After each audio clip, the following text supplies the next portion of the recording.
हिंदू मुस्लिम केवल और केवल नफरत और घृणा फैलाने का एजेंडा है। इस तरह से कहूं कि एससी, एसटी, ओबीसी और माइनॉरिटी इसको पूरी तरह से तबाह करके गुलाम बनाने की पूरी रणनीति है। देश के संविधान में कोई विश्वास नहीं। वो जो सारा सब कुछ है वो केवल बाहुबल के आधार पर, तानाशाही के आधार पर ये घोषणाएं इसलिए की जाती हैं ताकि जो बीजेपी का अपना एजेंडा है, मेन एजेंडा हिंदू मुस्लिम, उस सारी चीज को हवा दी जाती है कि जमीनी सच्चाई क्या है उसे देखना जरूरी है, जिसका प्रभाव इस प्रदेश की जनता पर हर किसी पर पड़ना है। सच्चाई को आप कितनी भी कोशिश करें लेकिन वो छुपती नहीं है, बाहर आ जाती है। जो आज ये सरकार शपथ ले रही है, क्या ये सरकार जनता के मत से बनी है? बिल्कुल नहीं। ये सरकार चुनाव आयोग के माध्यम से ईवीएम में बड़े पैमाने पर धांधली करके, घोटाला करके आज बनी है सरकार। इस सरकार को इस प्रदेश की जनता का मत हासिल नहीं है। इस सरकार को इस प्रदेश की जनता ने नहीं चुना है।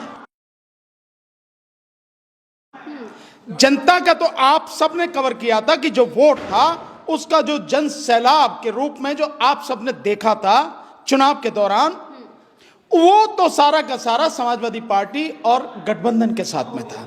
भाजपा के लिए मैं आपसे दो तीन चीजें आपसे जानना चाहता हूं, पूछना चाहता हूं। प्रधानमंत्री सहारनपुर में अपनी रैली करते हैं, आदमी कहां से मंगाते हैं? हरियाणा से। 300 बसें मंगाई जाती हैं और पता जब लगती है, जब 300 बस वाला जो बेचारा किराया मांगता है कि मेरा किराया तो दे दो।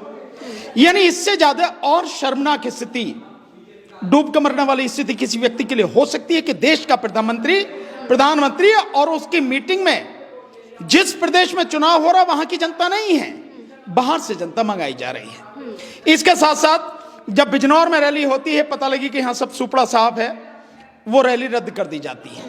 इसके साथ साथ जहां कहीं भी उनकी मीटिंगें हुई, कुर्सियां खाली पड़े नहीं। आप सारे मीडिया के साथियों ने दिखाया, सोशल मीडिया के साथियों ने दिखाया।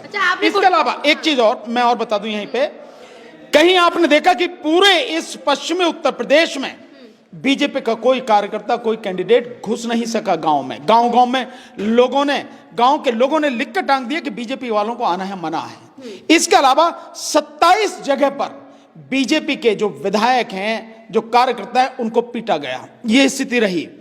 बावजूद उसके वो इतनी बड़ी संख्या में जीत गई। नहीं लगता कि कहीं ना कहीं कोई ना कोई धांधली है? और उसके बाद जिस तरह से ईवीएम मिली हैं, चाहे वो बरेली हो, चाहे वो बनारस हो या और कोई जगह हो, कचरे के डिब्बे में मिली हैं, कचरे की गाड़ी में मिली हैं और ट्रकों में भरी हुई मिली हैं, रोड पर ले जाते हुए लोग मिले हैं। नहीं समझ में आता? सब समझ में आ रहा है। सबको मालूम है कि ईवीएम में बड़े पैमाने पर धांधली करके बनाई गई है यह सरकार, और प्रशासनिक गुंडागर्दी के माध्यम से। तो ऐसी सरकार का अगर आज शपथ ग्रहण समारोह है, तो क्या इस प्रदेश के राजनीतिक इतिहास में काला धब्बा नहीं है? काला धब्बा, इसीलिए मैंने काला धब्बा कहा। अच्छा, आपने बात कुर्सियों की, कुर्सियां खाली दिखाई दे रही थी। शपथ समारोह में भी ऐसी वीडियोस निकल के आ रही हैं कि कुर्सियां खाली पड़ी हुई हैं। नहीं, देखिए, उनके साथ में जनता नहीं है। मुझे नहीं मालूम कि क्या स्थिति है, मैंने अभी शपथ ग्रहण समारोह का वो सारा सब देखा नहीं है, पर मैं बहुत विश्वास के साथ कह सकता हूं, हमने जमीन पे काम किया है, हम लोगों से मिले हैं सीधे, हम लोगों के घरों में गए हैं, गांव में गए हैं, हमने बात की है लोगों से, लोगों का जन सैलाब हुजूम देखा है हमने, लोगों का वो हमने जुनून देखा है जो समाजवादी पार्टी और गठबंधन के पक्ष में था और भारतीय जनता पार्टी के विरोध में था, वो हमने जन सैलाब देखा। तो हम कैसे मानेंगे? जो मैंने अपनी आंखों से देखा है, जो मेरे सामने सब कुछ हुआ है, उसके लिए मुझे किसी दूसरे के सबूत की जरूरत है क्या? नहीं। और ये मैंने यहां से लेकर वहां तक पूरे प्रदेश में देखा है। सो हमने देखा है कि भारतीय जनता पार्टी के पास में मुट्ठी भर लोगों की वोट है। 20% से ज्यादा वोट ना उत्तर प्रदेश में और ना ही आज की तारीख में मैं विश्वास के साथ कह सकता हूं पूरे देश में भारतीय जनता पार्टी के पास में वोट नहीं 20% ज्यादा है। मैं आपको दावे के साथ कह सकता हूं प्रधानमंत्री का जो गृह राज्य है गुजरात, उसमें भी आप ईवीएम को छोड़कर बैलेट पेपर से चुनाव करा लिए, अगर बीजेपी का सुपड़ा साफ ना हो जाए, ये स्थिति है वहां की भी। लेकिन वहां भी चुनाव अगर ईवीएम से हुआ तो वही जीत के आएगी। अब तो सर शपथ हो गया, क्या लगता है पूरे 5 साल सही तरीके से सरकार चलेगी? नहीं, किसी कीमत पर नहीं। हम जानते हैं हम जिस तरह से रेस्पॉन्स मिल रहा है और जनता ने अगर ईमानदारी से साथ दिया तो आप देखेंगे कि ये सरकार अपना 5 साल का कार्यकाल पूरा नहीं कर पाएगी। अच्छा, एक बड़ा ऐलान किया है उत्तराखंड के मुख्यमंत्री ने, धामी जी हैं जो, शपथ ग्रहण के बाद ही उन्होंने बोला है कि यूनिफॉर्म सिविल कोड जो है वो लागू होगा उनके राज्य में। आप वकील हैं, कानून की अच्छी समझ रखते हैं, ये क्या चीज है जो उन्होंने एक राज्य, क्या लगता है आपको सेंट्रल गवर्नमेंट है वो उसको लागू कर सकती है, केंद्र सरकार की जरूरत? देखिए, ये सारी की सारी जो चीजें हैं, ये घोषणाएं इसलिए की जाती हैं ताकि जो बीजेपी का अपना एजेंडा है, मेन एजेंडा हिंदू मुस्लिम, उस सारी चीज को हवा दी जा सके।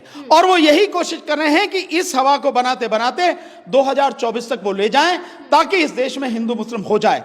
लेकिन जहां तक मैं देख पाया हूं, उत्तर प्रदेश के चुनाव में मैंने देखा है और लोगों को मैं देख रहा हूं, इस देश में अब हिंदू मुस्लिम होगा नहीं। ये चाहे जितनी कोशिश कर लें, इस देश की जनता समझ चुकी है कि हिंदू मुस्लिम कोई एजेंडा नहीं है। हिंदू मुस्लिम किसी भी हालत में चुनाव का एजेंडा नहीं हो सकता। हिंदू मुस्लिम केवल और केवल नफरत और घृणा फैलाने का एजेंडा है। लोगों का जो आप गलत कर रहे हैं। मुझे आप बताइए कहां चला? इस बार कोई नहीं चला। यूपी में नहीं चला, यूपी में ईवीएम चला है और प्रशासनिक गुंडागर्दी चली है। कहीं भी जो है ये धर्म का एजेंडा हिंदू मुस्लिम नहीं चला। जो जनता है उस जनता ने इसको समझ लिया और जनता के मुद्दे हैं, वो रोजगार है, वो शिक्षा है, वो स्वास्थ्य सुविधाएं हैं, वो किसानों के मुद्दे हैं, वो मजदूरों के मुद्दे हैं, वो छुट्टा सांड और जो बाकी जो पशु हैं, आवारा पशु, उनका मुद्दा है। वो ये जो सारी समस्याएं हैं वो उनके असली मुद्दे और इसी पर ध्यान दे रही है। इसी को लेकर उसने पूरे चुनाव में काम किया और मत दिया। अच्छा, यूसीसी से आप कह रहे हैं कि मतभेद पैदा होंगे, तो अगर सबके लिए एक कानून हो जाएगा तो दिक्कत कहां आएगी? नहीं, मैं कहां कह रहा हूं मतभेद पैदा होगा। मैं कह रहा हूं कि मतभेद पैदा करने के लिए ही यह किया जा रहा है।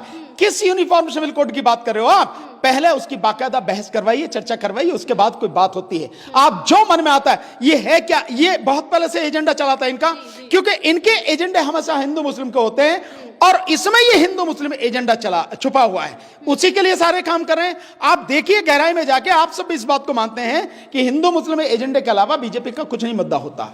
सर, स्टेडियम में बुलडोजर भी नजर आ रहा है में। कुछ भी रख लो, आपकी मर्जी, इसके लिए आपकी मर्जी है भैया, जो चाहो रख लो, इसमें क्या फर्क पड़ता है। लेकिन ये बड़े दुर्भाग्य की बात है, बड़े अफसोस की बात है कि ये जो चीजें इस तरह की दिखाई जा रही हैं, इसका मतलब साफ है कि कानून व्यवस्था में इस वर्तमान सरकार का और सरकार के मुखिया का कोई विश्वास नहीं है। देश के संविधान में कोई विश्वास नहीं है। वो जो सारा सब कुछ है वो केवल बाहुबल के आधार पर, तानाशाही के आधार पर वो सब कुछ करना चाहते हैं। लेकिन एक समय होता है इसका भी, आने वाला समय इसका निर्णय करेगा। अच्छा, एक तरफ शपथ समारोह हो रहा है, दूसरी तरफ नोएडा की कई वीडियोस वायरल हो रही हैं जिसमें रेहड़ी पटरी वालों पे बुलडोजर चलाए जा रहे हैं। तो अब देख लो ना, तो ये बुलडोजर किस पे चलना था? तो बेचारे गरीबी टारगेट है। अगर रेहड़ी पटरी वालों की बात आप कह रहे हो, देखिए मैं बहुत पहले से कह रहा हूं, आप बार बार इस बात को मेरे माध्यम से सुन भी रहे हैं। आप भी इस बात को समझें, देश की जो गरीब जनता है, देश की जो मजलूम जनता है, देश का जो मध्यम वर्ग है, उससे बीजेपी का कोई लेना देना नहीं है। अगर मैं इसको इस तरह से कहूं कि एससी, एसटी, ओबीसी और माइनॉरिटी, इसको पूरी तरह से तबाह करके गुलाम बनाने की पूरी रणनीति है, तो इसमें कोई अतिशयोक्ति नहीं है। उन पर बुलडोजर चलाने का मतलब यह है कि आप गरीबों पर बुलडोजर चला रहे हैं। आप लोगों को रोजगार तो दे नहीं रहे, ऐसी कोई व्यवस्था नहीं कर रहे कि लोगों को रोजगार मिले, और जो किसी तरह से रेहड़ी पटरी पर अपना रोजगार कर रहे हैं, आप उसको भी खत्म करना चाह रहे हैं। इसी से पता लग रही है कि आपकी संवेदना कितनी जो मतलब लोगों के प्रति है, कितनी सही है, कितनी गलत, सबको समझ। प्रसाद मौर्य हार गए थे, लेकिन दोबारा डिप्टी सीएम के पद पे उन्हें बैठाया जा रहा है। साथ ही एक और डिप्टी सीएम का नाम घोषित कर दिया गया। 2 डिप्टी सीएम बनाए जा रहे हैं। कोई फर्क नहीं पड़ता, 2 बनाओ, 4 बनाओ, 10 बनाओ, इसमें कोई वो नहीं है। ये लोगों को मूर्ख बनाने का हिसाब किताब है और कुछ नहीं है। संविधान में कहीं भी डिप्टी सीएम का कोई पद नहीं है। केवल यह है कि मुख्यमंत्री होगा और उसकी जो बाकी जो है उसके मंत्री होंगे, कैबिनेट होंगे, और मुख्यमंत्री को अधिकार होगा कि किसको मंत्री बनाना, किसको नहीं बनाना। आप जो है उप मुख्यमंत्री 2 बना लो, 10 बना लो, ये लोगों को मूर्ख बनाने का धंधा है, ताकि बताया जा सके भाई ओबीसी का, भाई ओबीसी का देखो, उस व्यक्ति को हारने के बाद भी जो है हमने जो उप मुख्यमंत्री बनाया, पर बिठाएंगे उसको स्टूल पे ही, तो केवल उनका नहीं पूरे समाज का अपमान होगा। और इसी तरह से धामी को हारने के बाद मुख्यमंत्री बनाएगा, तो ये केवल लोगों को गुमराह करने की और मूर्ख बनाने की, बट ये उनका अपना मैटर है, जैसे वो ठीक समझे करें, इसमें कोई बात नहीं। 2 अप्रैल को ईवीएम को लेकर एक बड़ी बैठक करने जा रहे हैं, क्या उस पर चर्चाएं होंगी? बिल्कुल, उस पर चर्चा जो है उसी दिन होगी। जो पूरा हमारा आंदोलन चलेगा ईवीएम का, वो आंदोलन किस तरह से चलेगा, कहां कहां चलेगा, किस किस लेवल पर पहुंचेगा, क्या उसमें हम किस तरह से उसकी व्यवस्था करेंगे, ये पूरी रणनीति, ये पूरी योजना का खुलासा हम 2 अप्रैल को रानी झांसी रोड पर डॉक्टर अंबेडकर भवन में, जो हमने 11 बजे से 3 बजे तक मीटिंग बुलाई है, उसमें हम इसका खुलासा करेंगे। आप सारे साथी आमंत्रित, आप आइए, आपके माध्यम से जनता को सबको पता लगेगी। पार्टी सर जिसके साथ गठबंधन में अखिलेश यादव, जो वो तो कुछ बयान दे नहीं रहे, वो तो मौन है इस मुद्दे पे। नहीं, ऐसा कहां है, मौन कहां है, निश्चित रूप से वो बोल रहे हैं। और दूसरी बात यह है कि हम सबसे बात करेंगे, प्रयास करेंगे, उनसे बात करेंगे कि इस आंदोलन में हम सब लोग साथ हों।